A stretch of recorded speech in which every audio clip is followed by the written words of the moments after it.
What's up, manga fam? Welcome back to Scene Decoded, and holy smokes, do we have an absolutely wild chapter to break down today. Boruto 2 Blue Vortex Chapter 18 just dropped, and let me tell you, the twists in this one had me losing my mind. Grab your ninja headbands, because we're diving deep into all the crazy developments. Listen, before we even get into the meat of this chapter, I have to talk about this massive bait and switch with Matsuri that completely caught me off guard. Like, we've got her on the cover looking all lovey-dovey, and I'll admit, I totally fell for it. But we'll get to that heartbreaking revelation in a bit, because there's so much to unpack here. Let's start with the absolute chaos happening in Amado's lab. The chapter opens with this intense scene where Kawaki has Amado pinned against the wall, and Sumire walks in on this whole situation. Now, this isn't just some random coincidence. Everything about Sumire being there is calculated, and trust me, it's going to play a huge role in what's coming. But here's where things get really interesting. For the 10th time in this manga, yes, you heard that right, the 10th time, Kawaki gets knocked unconscious. Amado uses that voice command on him again, and I've got to ask the same question many of you probably have. What is Kishimoto doing here? Like, how many times are we going to see Kawaki get taken down like this? It's starting to feel like there's a bigger purpose to making him appear weak. But what could it be? Now, let's talk about Amado's true motives, because this is where things get really interesting. On the surface, everything he's doing seems to be about bringing back his daughter. But guys, I don't think that's the whole story. Think about it. Amado is literally one of the smartest characters in this entire series.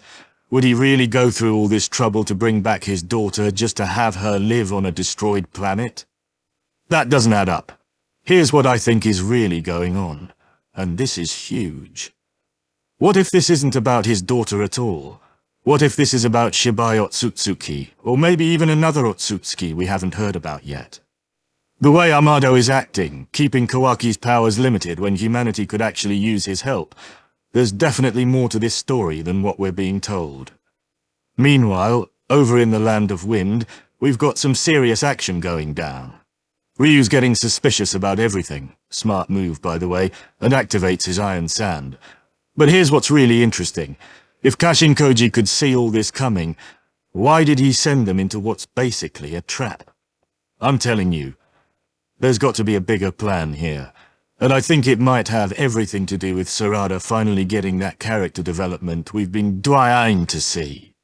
Now, let's talk about that Matsuri twist because, oh my god. Remember all those theories about the Shinju developing actual feelings of love? About how Matsuri might betray Jura and side with Konohamaru? Yeah, throw all that out the window. The whole thing was an act from the start. They knew Sarada and the others were looking for the Shinju soul, and Matsuri played everyone like a fiddle.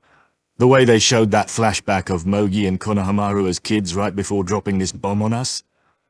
Masterful storytelling. But the biggest bombshell of this chapter, it's what's happening with Kawaki, Amado, Sumire, and Akebi's body. We're talking about a potential karma transfer that could change everything. And guys, let me break down all the possible scenarios this could lead to. First off, what if the karma transfer works, but instead of bringing back Amado's daughter, we get some ancient Otsutsuki enemy of Shibai? That would be insane. Or, and hear me out, what if something goes wrong and Sumire gets caught in the crossfire? Imagine her getting part of the karma. Nothing happens by chance in this manga. Even that conflict with Sarada from a few chapters back could tie into this. Think about what this could mean for Sumire's character. She's always been about protecting people, right? So imagine the internal struggle if she suddenly has to deal with Ishiki's will through the karma. And let's not forget, this is Ishiki's karma we're talking about. Could this be how he makes his comeback? The relationship dynamics this could create are fascinating. Kawaki might feel responsible for Sumire getting involved without her consent.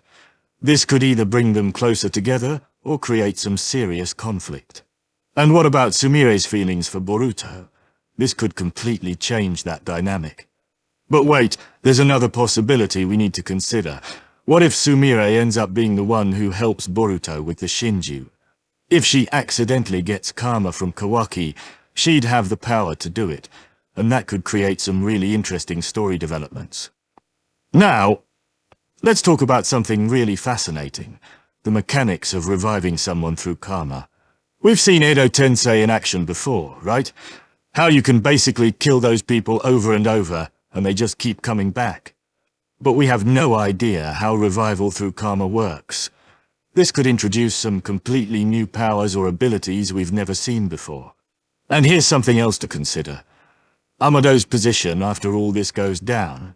Even if he stops now, once people find out what he was trying to do, there's no going back. He'd be labeled a traitor, probably thrown in prison. So he has to see this through to the end now. The chapter ends with some intense action. Matsuri drops the act completely and goes after Konohamaru, separating him from the group to try and take him out. But you know what's really interesting about this?